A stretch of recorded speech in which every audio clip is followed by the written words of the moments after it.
우리가 앞서 영상을 통해서 들었던 찬양이 내 영혼은 안전합니다 라고 하는 제목의 찬양입니다. 내 영혼은 안전합니다.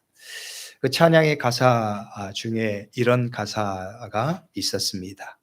주 약속 안에서 내 영혼 평안해, 내 뜻보다 크신 주님의 계획 나 신뢰해, 두려움 다 내려놓고 주님만 의지해, 주 안에서 내 영혼 안전합니다. 주 안에서 내 영혼 안전합니다. 우리가 고백해야 할 참으로 중요한 신앙의 고백입니다. 이 찬양의 가사는 우리가 주 안에서 내 영혼 안전하다고 고백할 수 있는 중요한 영적인 이유를 밝혀줍니다. 내 뜻보다 크신 주님의 계획 나 신뢰해. 우리가 왜 하나님을 신뢰하는지를 또한 고백하지요. 하나님은 우리 인간의 능력과 생각을 뛰어넘는 분이십니다. 아니, 우리 인간과 비교할 수 없으신 분이십니다.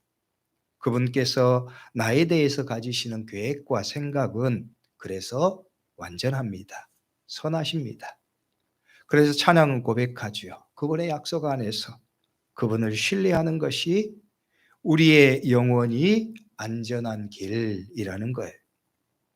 오늘 시편 18편의 말씀이 또한 우리에게 보여주는 고백도 이 찬양의 고백과 다르지 않습니다.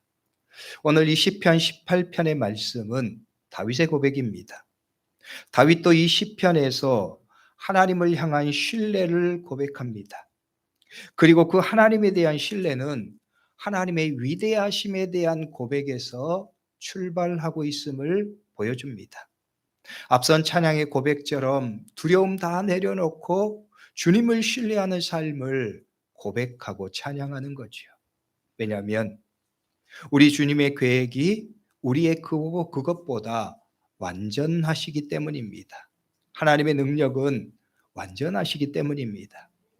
그래서 하나님을 신뢰하는 삶은 견고하다는 거예요.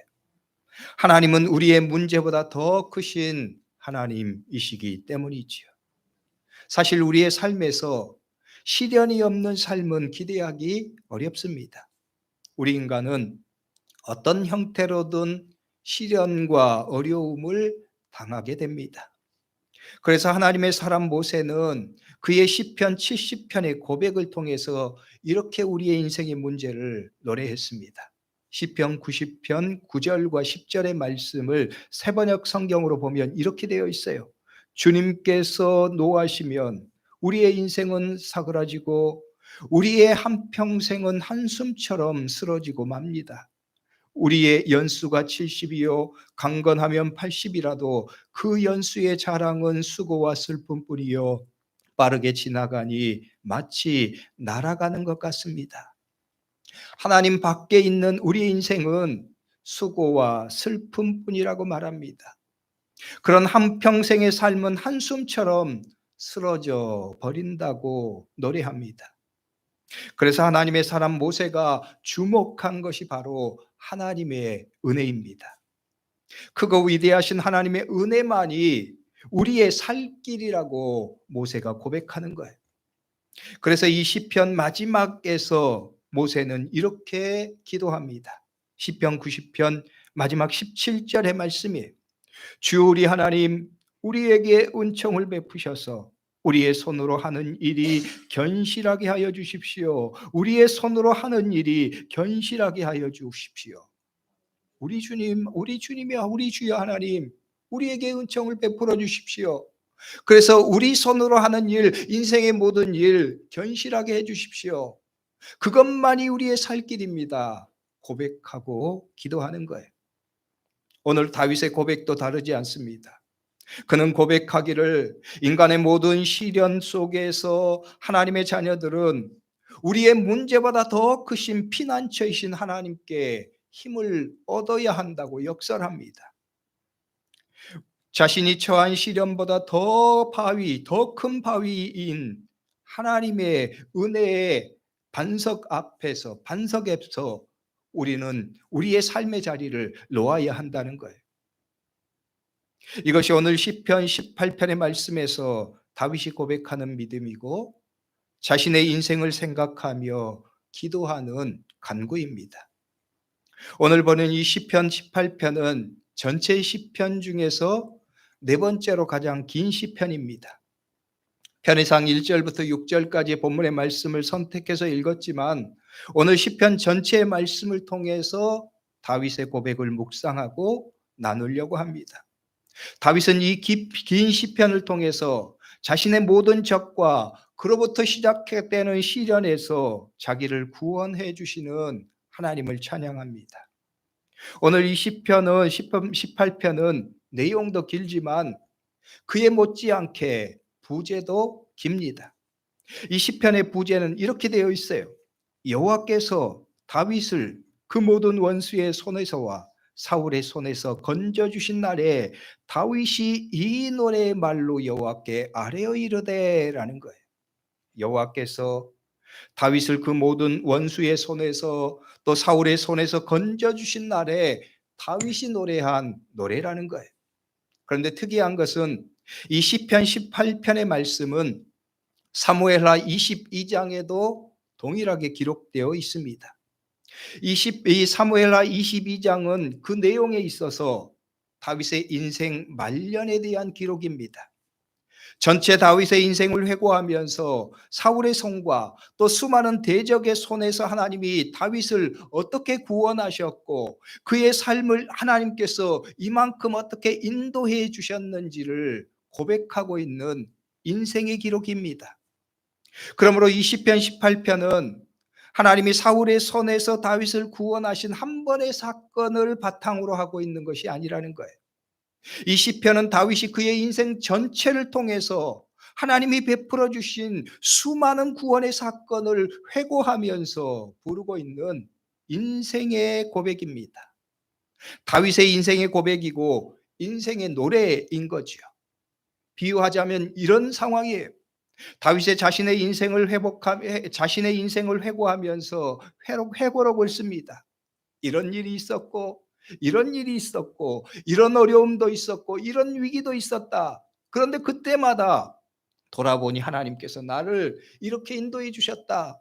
하나님께서 나를 이렇게 보호하시고 내 삶을 인도해 주셨다. 기록하는 거예요. 그리고 그 마지막에 그는 이 모든 인생의 회고를 한 편의 노래로 표현합니다. 그 노래가 바로 이 시편 18편의 말씀이에요. 그래서 이 시편 18편의 말씀은 다윗의 인생 전체를 통해서 경험된 하나님의 은혜를 기반으로 하고 있습니다. 그런 측면에서 보면 오늘 시편의 첫 구절, 첫 두 구절은 오늘 우리에게 깊은 울림으로 다가옵니다. 다윗은 이렇게 노래하면서 그의 인생 노래를 시작하고 있기 때문이지요. 이렇게 말씀해요. 나의 힘이신 여호와여, 내가 주를 사랑하나이다. 여호와는 나의 반석이시요 나의 요새시요 나를 건지시는 이시요 나의 하나님이시요 내가 그 안에 피할 나의 바위시요 나의 방패시요 나의 구원의 뿌리시요 나의 산성이시로다. 나의 힘이신 여호와여, 내가 주를 사랑합니다. 다윗의 인생 노래의 첫 시작입니다. 그리고 그가 이렇게 인생의 노래를 고백하는 이유를 밝힙니다. 여호와는 나의 반석이십니다. 나의 요새이십니다. 하나님은 나를 건지시는 분이십니다. 내 하나님이십니다. 나의 인생을 돌아보니까 하나님께서 나를 그렇게 인도해 주셨습니다. 그래서 나는 수많은 나의 시련, 인생의 위기와 시련 가운데 하나님께서 나의 피할 바위가 되어 주셨습니다. 나의 산성이 되어 주셨습니다. 그래서 나는 주님을 사랑합니다. 그분이 나의 힘입니다. 고백하는 거예요. 성도 여러분, 여러분의 인생의 고백, 인생 노래도 그러할 수 있기를 주의 이름으로 축복합니다. 하나님의 백성으로서 이렇게 자신의 인생을 노래하고 고백할 수 있는 사람은 인생을 잘 산 사람입니다. 시련과 실패가 있었어도 잘 산 삶입니다. 왜냐하면 그런 삶은 하나님을 제대로 알고 하나님을 제대로 경험한 삶이기 때문입니다. 다시 말해서 하나님의 은혜와 그분의 능력을 제대로 알고 그것을 경험하고 누리면서 산 삶이기 때문입니다. 다윗의 인생을 더듬어 보면 사실 다윗은 수많은 바위산에서 방황했습니다. 대표적으로 사울을 피할 때가 그러했습니다. 어느 곳에서도 그가 안전을 장담할 수 없게 되자 그가 선택한 곳이 너무나 험해서 외져서 거칠은 광야여서 사람들이 발을 들여놓지 않는 절벽과 거대한 바위들로 이루어진 산이었습니다. 사무엘상 24장 2절의 말씀은 다윗의 이런 상황을 이렇게 말씀합니다. 사울이 온 이스라엘에서 택한 사람 3,000명을 거느리고 다윗과 그의 사람들을 찾으러 들염소 바위로 갈새. 들염소 바위로 갔다. 왜냐하면 다윗이 그곳에 숨어 있었기 때문입니다. 이 들염소 바위는 엔게디 광야입니다. 척박한 땅이어서 사람들이 찾지 않는 곳입니다. 사진을 보면 이런 곳이에요. 또한 나중에 압살롬을 피해서 도망 다닐 때에도 그 시절에도 다윗은 이 광야에서 이 척박한 절벽으로 이루어진 산에서 자신의 몸을 숨깁니다. 어디에도 그의 몸을 숨길 수 없고 자신의 안전을 보장할 수 없어서 마지막에 선택한 것, 피할 곳이 바로 이 엔게디 광야였습니다. 들염소들만 사는 척박한 바위산이었어요. 이 세상에 구할 수 있는 마지막 피난처 같은 곳이었죠. 그럼에도 그것이 그의 안전을 보장해 주지 못했습니다. 여러분 다시 한번 사진을 보십시오. 엔게디 광야. 여러분은 이 사진을 보고 어떤 생각을 하십니까? 무엇을 보고 무엇을 느끼십니까?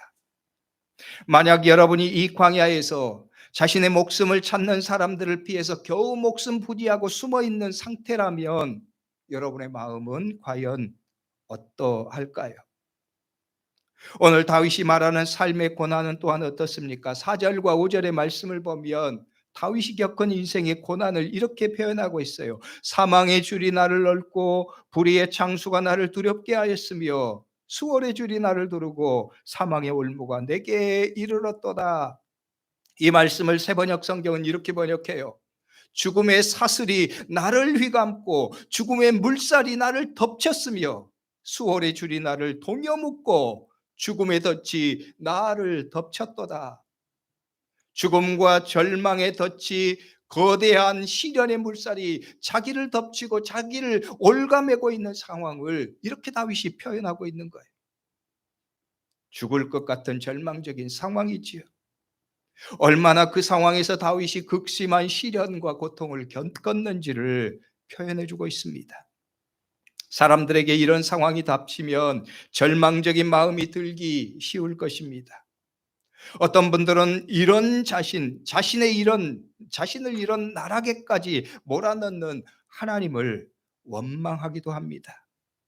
그런데 바로 이런 상황에서, 이런 땅에서 다윗이 보고 고백하는 내용이 놀랍습니다. 다윗은 이렇게 말합니다. 여호와는 나의 반석이시요 나의 요새시요 나를 건지시는 이시요 나의 하나님이시요 내가 그 안에 피할 나의 바위시요 나의 방패시요 나의 구원의 뿌리시요 나의 산성이시로다. 다윗은 자신이 숨어있는 바위산에서 그 바위를 바라보면서 말합니다.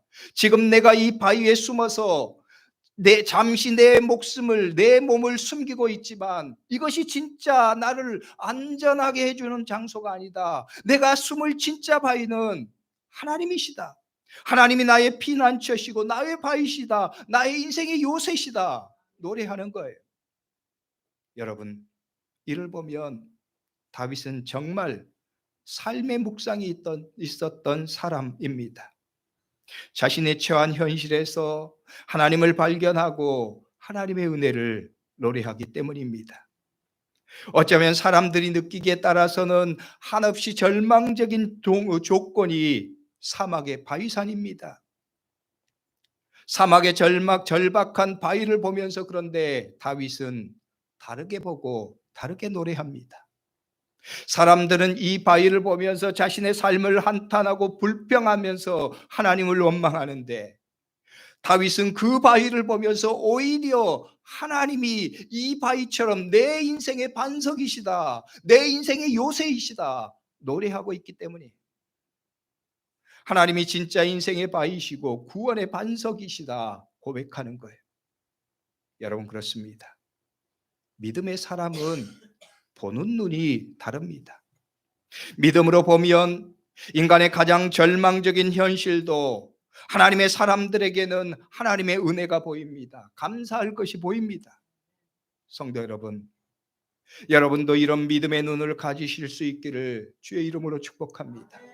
여러분도 다윗처럼 사람이 보면 가장 절망적이고 가장 비관적인 현실의 자리이지만 그 안에서도 하나님을 발견하고 하나님의 은혜와 그분의 함께 하심을 바라볼 수 있는 믿음이 있기를 주의 이름으로 축복합니다.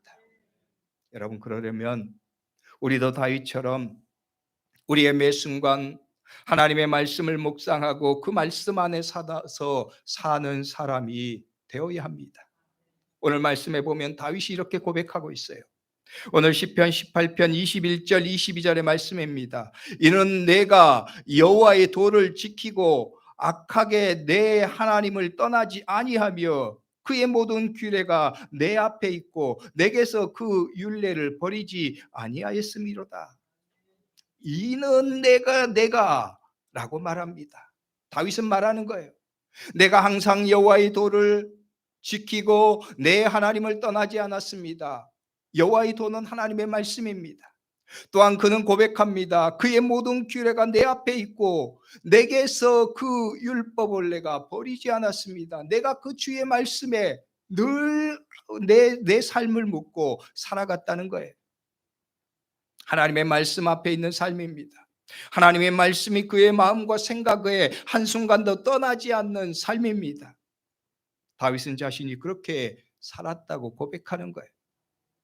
그렇게 사니까 사람들이 보지 못하는 것을 보게 되더라는 거예요. 사람들이 느끼지 못하는 것을 느끼게 되더라는 거예요. 하나님이 보입니다. 인간의 가장 절망적인 상황에서도 하나님이 보입니다. 하나님의 은혜가 느껴집니다. 사람들의 마음에는 가장 절망적이고 슬픈 현실이지만 그 안에서도 오히려 하나님의 은혜가 느껴지고 감사할 것이 생기는 거예요. 그래서 사람들이 절망하고 탄식하는 상징과 같은 척박한 광야의 거친 바위를 보면서 자신의 삶을 그렇게 지키시고 인도하시는 반석 같은 하나님을 보는 거예요. 자신의 삶을 그렇게 지키시고 거대한 바위처럼 자신을 둘러 보호하시는 산성 같은 하나님의 보호를 느끼는 거예요. 이런 믿음의 눈은 자신의 인생을 다르게 보고 다르게 노래하게 만듭니다. 다윗의 이러한 인생 노래는 31절로 34절의 말씀에서 절정을 이룹니다. 다윗은 이렇게 노래합니다. 여호와 외에 누가 하나님이며 우리 하나님 외에 누가 반석이냐. 이 하나님이 힘으로 내게 띠띠우시며 내 길을 완전하게 하시며 나의 발을 암사슬 발 같게 하시며 나를 나의 높은 곳에 세우시며 내 손을 가르쳐 싸우게 하시니 내 팔이 노통화를 당기도다. 또한 36절의 말씀은 이렇게 고백하여 내 걸음을 넓게 하시고 나를 실족하지 않게 하셨나이다. 성도 여러분, 이 말씀을 묵상하면서 다윗의 인생 고백이 느껴지십니까? 다윗의 마음이 느껴지십니까?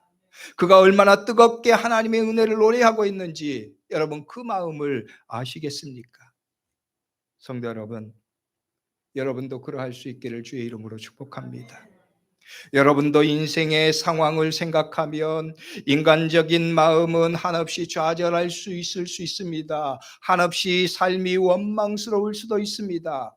다윗이 처한 인생의 상황처럼 거칠고 광야같이 황량한 바위에서 혼자 버려진 것 같은 상황에 처할 수도 있습니다. 그러나 여러분, 하나님을 믿는 자들은 다른 것을 볼 수 있어야 합니다. 다른 것을 느낄 수 있어야 합니다. 왜냐하면 하나님은 여러분과 함께 하시기 때문입니다. 하나님은 여러분에게 힘을 주실 것이고 여러분을 인도하시기 때문입니다. 바로 그 하나님이 우리의 하나님이십니다. 내 하나님이십니다. 그 하나님은 우리의 요새이십니다. 우리의 반석이시고 우리의 또한 우리를 건지시는 자시라는 거예요. 그 하나님을 바라보는 다윗의 인생의 노래가 이렇습니다. 우리 다 같이 1절과 2절의 말씀을 우리 같이 한번 읽으시죠. 나의 힘이신 여호와여, 내가 주를 사랑하나이다. 여호와는 나의 반석이시요 나의 요새시요 나를 건지시는 이시요 나의 하나님이시요 내가 그 안에 피할 나의 바위시요 나의 방패시요 나의 구원의 뿌리시요 나의 산성이시로다. 아멘. 다윗의 인생의 노래입니다.